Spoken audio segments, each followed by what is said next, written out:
राधे।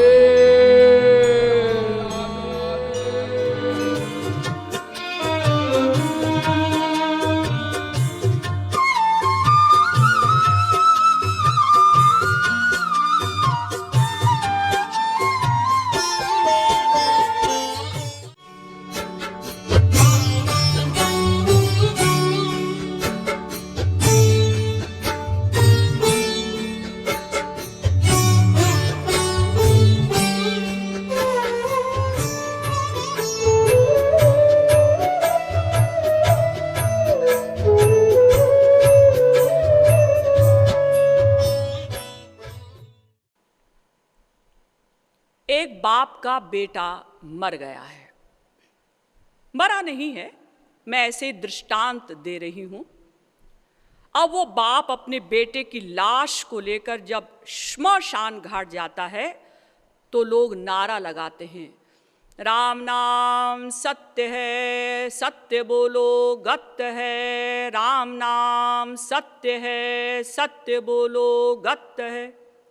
ये नारा लोग क्यों लगाते हैं? उस समय ये फीलिंग होती है उन लोगों को कि वास्तव में संसार में स्त्री, पति, माँ, बाप, भाई, बहन, बेटा कोई किसी का नहीं। देखो आज हमारे परिवार का अमुक सदस्य हमें छोड़कर चला गया, तो ये संसार मिथ्या है, केवल राम नाम ही सत्य है। लेकिन वास्तव में वो बच्चा मरा नहीं था। डॉक्टर को ऐसे ही गलतफहमी हो गई थी। कई बार हॉस्पिटल्स में भी ऐसा हो जाता है, तो थोड़ी देर में वो उठ बैठा। अब बाप क्या कहता है, ए सब चुप हो जाओ, कोई मत बोलो, राम नाम सत्य है। क्यों? यदि बोलेंगे तो क्या बेटा घर लौटकर नहीं आएगा? अरे क्यों नहीं आएगा? अब क्यों जाएगा श्मशान घाट? तो फिर लौटते समय भी बोलते चलो, राम नाम सत्य है, राम नाम सत्य ना। ऐसा बोलना तो गंदी बात है। राम नाम सत्य है बोलना गंदी बात है? हाँ, कैसे? अजी वो तो उस समय बेटा मर गया था, इसलिए हम कह रहे थे राम नाम सत्य है। अब तो बेटा जीवित हो गया है, अब तो बेटा सत्य है, अब राम नाम सत्य नहीं है। ये कैसी आपकी भगवान के प्रति मान्यता है? ये कैसी आपके प्रति, आपकी भगवान के प्रति श्रद्धा है, प्यार है? मान लीजिए किसी की लड़की की विदाई हो रही है।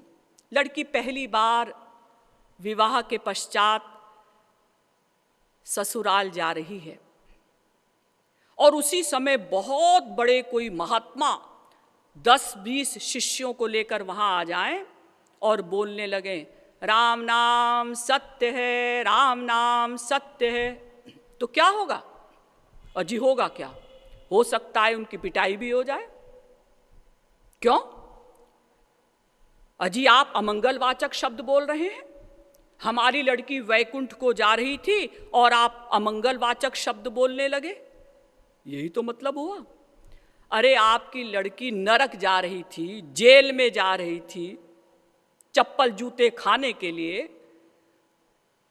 और उसको जो वैकुंठ में ले जाने वाला वाक्य है उसे आप अमंगलवाचक मानते हैं। इतने सांसारिक जीवों के आप नाम लेते हैं, राक्षस प्रवृत्ति वाले मनुष्यों के आप दिन रात नाम लेते हैं, तब तो अमंगल नहीं हुआ। और राम नाम सत्य है कहने से अमंगल हो जाएगा? हाँ, हम लोग ऐसे ही आस्तिक हैं। आप लोग मंदिर जाते होंगे? जी हाँ। अपने घरों में भी भगवान की मूर्ति रखे होंगे? जी हाँ। आप भगवान को भोग भी लगाते होंगे? जी हाँ। कैसे लगाते हैं? भोजन की थाली सामने रखी, आंखें बंद की, कोई मंत्र याद है बोल दिया, पत्रम पुष्पम फलम तोयम यो मे भक्त्या प्रयच्छति तदहम भक्त्योपहृत मश्नामि प्रयतात्मनः। गीता 9वें अध्याय का 26वां श्लोक। कोई मंत्र याद है बोल दिया, नहीं याद है तो अपना ऐसे ही कहा भगवान आओ खाओ। उसके बाद हम आंखें खोलते हैं और खाना प्रारंभ कर देते हैं। क्या हमने भोग लगाने से पहले ये विश्वास किया कि भगवान इस थाली में से खाएंगे? नहीं। भोग लगाने के पश्चात हमने थाली के हर सामान को देखा। भगवान ने दाल में उंगली लगाई या नहीं, रोटी का टुकड़ा खाया या नहीं, चावल खाया या नहीं? नहीं जी, वो तो नहीं देखा। क्यों? दीदी भगवान खाते थोड़ी है। भगवान नहीं खाते हैं, ये आपने पहले ही निश्चय कर रखा है। तो फिर ये भोग लगाने की एक्टिंग क्यों? अगर हम इतना भी सोचते कि हे नाथ, मैं कितना अधम हूं, पतित हूं, गुनहगार हूं,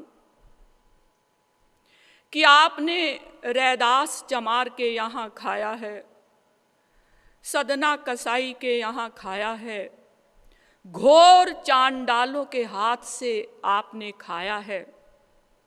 फिर मैं तो ब्राह्मण हूँ, क्षत्रिय हूँ, वैश्य हूँ, मेरा परोसा हुआ आप क्यों नहीं खाते? और अगर मैं पतित हूँ तो आप भी तो पतित पावन हैं। इतना भी अगर हम सोचते तो भी हमारी कोई कक्षा थी। हमने तो पहले ही निर्णय ले रखा है कि भगवान नहीं खाएंगे। तो भगवान को भी क्या आवश्यकता पड़ी है कि वो आएंगे और खाएंगे? आप लोग अपने घरों में सत्यनारायण की कथा करवाते होंगे। अक्सर शादी विवाह के समय में लोग अपने घरों में कथा करवाते हैं। तो मान लीजिए आपके घर में शादी है और आपने सत्यनारायण की कथा करवाई। अब पंडित जी ने मंगल के लिए पूजा का बहुत सा सामान लिख दिया कि भाई देखो, एक तो गणेश जी के लिए, दुर्गा जी के लिए, देवताओं के लिए वस्त्र ले आना और सुपारी ले आना और नारियल ले आना और ये सामान ले आना। अब आप कपड़े के दुकानदार के पास गए, भैया भैया तुम्हारी दुकान में कमीज का जो सबसे बढ़िया कपड़ा हो, 200 रुपया मीटर, 250 रुपया मीटर, 300 रुपया मीटर, वो दे दो। क्यों? अरे मेरे बेटे का विवाह है, ये विवाह कोई रोजाना होता है, इसलिए बढ़िया से बढ़िया कमीज का कपड़ा दो। दुकानदार ने दे दिया। अब आपने कहा भैया 1 गज कपड़ा और दे दो। क्या इसी में से? नहीं नहीं, आपके यहां जो सबसे सस्ता कपड़ा हो, 4 रुपए गज, 5 रुपए गज, 6 रुपए गज। क्यों? अरे वो भगवान के लिए लेकर जाना है, भगवान पहनते तो है नहीं, वो पंडित जी ने कहा है इसलिए ले जा रहे हैं। सोचिए, अपने सांसारिक शारीरिक स्वार्थी बेटे के लिए, जो हर जन्म में बदलने वाला आपका बेटा है प्लस स्वार्थी है, उसके लिए तो 300 रुपए मीटर का कपड़ा, और जो हमारी आत्मा की आत्मा परमात्मा है, जिनसे हमारे सारे रिश्ते हैं, उनके लिए 5 रुपए गज का कपड़ा। यानी भगवान हमारे शारीरिक बेटे के बराबर भी न रहे।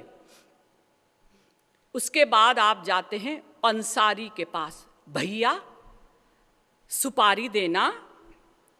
दुकानदार ने गोल गोल मोटी मोटी सुपारी निकाली। अरे ये वाली सुपारी नहीं, पूजा वाली सुपारी। पूजा वाली सुपारी क्या भगवान के लोक से पार्सल होकर आती है? नहीं, जो सड़ी गली सुपारियां होती हैं हल्की हल्की, जिनको मनुष्य नहीं खा सकता, उसको दुकानदार लोग अलग रख देते हैं। कोई पूजा वाला आएगा, उसको दे देंगे। तो एक छटाक में 20-25 सुपारियां चढ़ जाएंगी, तो 20-25 देवता सस्ते में निपट जाएंगे। ये हम लोगों का कच्चा चिट्ठा है। हम लोग जो अपने को कहते हैं ना, हम वैष्णव हैं, हम शैव हैं, हम शाक्त हैं, हम लोग जो मंदिरों में चक्कर लगाते हैं, चारों धामों की मार्चिंग करते हैं, ये हम लोगों की स्थिति है।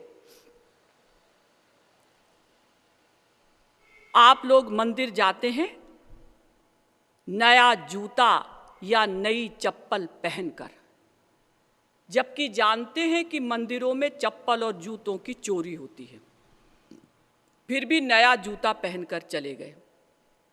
अब जूता कहाँ उतारें? इधर उतारना तो ठीक नहीं, उधर एक कोने में उतारते हैं। कोने में जूता उतारा, भगवान की मूर्ति के सामने खड़े हुए, त्वमेव माता, और जूते की ओर देख लिया। यानी जूता ही मेरी माँ है, जूता ही मेरा पिता है। अरे जहां मन का अटैचमेंट होगा उसी की उपासना मानी जाएगी। अगर आपके मन का लगाव, अटैचमेंट जूते में है तो जूते की भक्ति मानी जाएगी, भगवान की भक्ति नहीं मानी जाएगी। हम लोग अपने घरों में बैठकर या मंदिरों में बैठकर बड़े बड़े संतों के बनाए हुए भजन गाते हैं ना, मौसम कौन कुटिल खल कामी, और जेहि तन दियो ताहि बिसरायो, ऐसो नमक हरामी मौसम कौन कुटिल खल कामी। हे नाथ,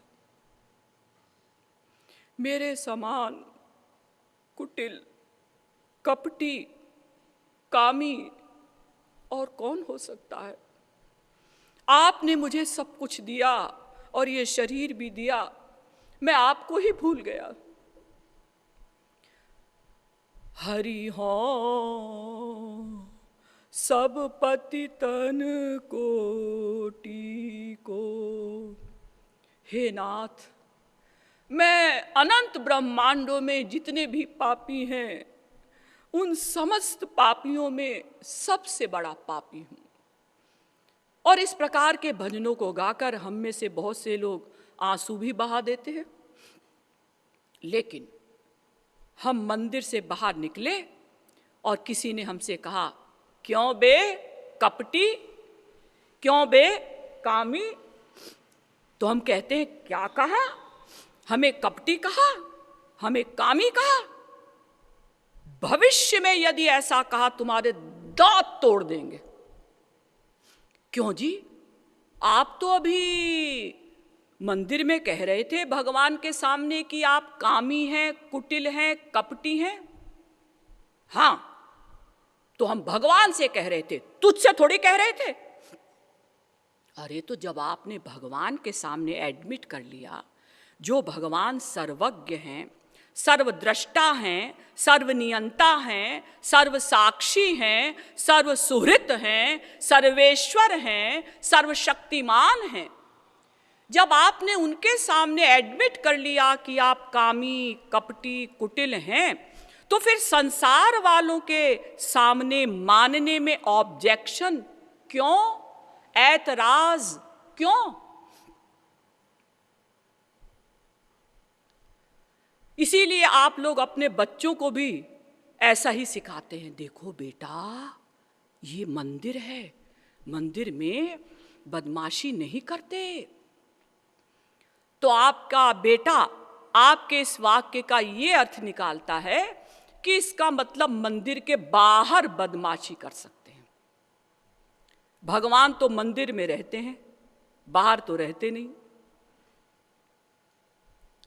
किसने कहा कि भगवान मंदिर में ही रहते हैं? प्रभु व्यापक सर्वत्र समाना, प्रेम ते प्रकट होई मैं जाना। एको देवः सर्वभूतेषु गूढ़ः, सर्वव्यापी सर्वभूतान्तरात्मा, कर्माध्यक्षः सर्वलोकाधिवासः, साक्षी चेता केवलो निर्गुणश्च। श्वेताश्वतरोपनिषद 6वें अध्याय का 11वां मंत्र।